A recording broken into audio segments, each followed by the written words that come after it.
Dr. Dan Tomlinson joins us live each Monday to answer your medical questions. Today, people are still talking about that tragedy in Connecticut, and we have a few questions relating to that. First, how much information is too much for parents to share with their children about what happened?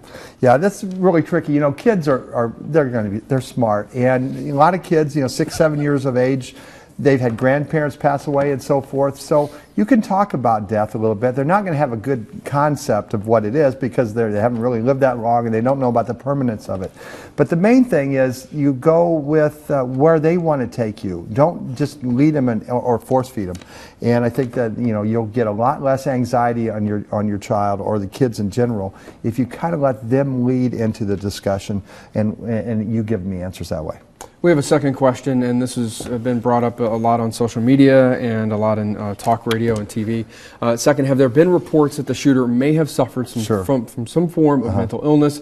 And what are some of the early warning signs that parents should look for if they're worried about their child's mental health? Well, kids, it's a really rough time in a person's life anyway.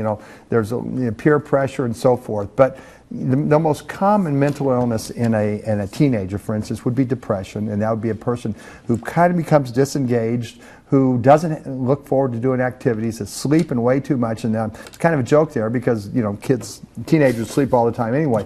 But you just don't have any interest. You're not interested in socializing and so forth. The second mental illness, which would be much rarer, is schizophrenia, and that's voices, hearing, visions and voices, basically, and that would also be associated with have them checked out. Have them checked out, right.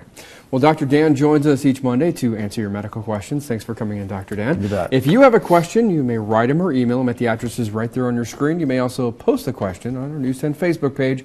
We'll be right back with more News 10 at 5.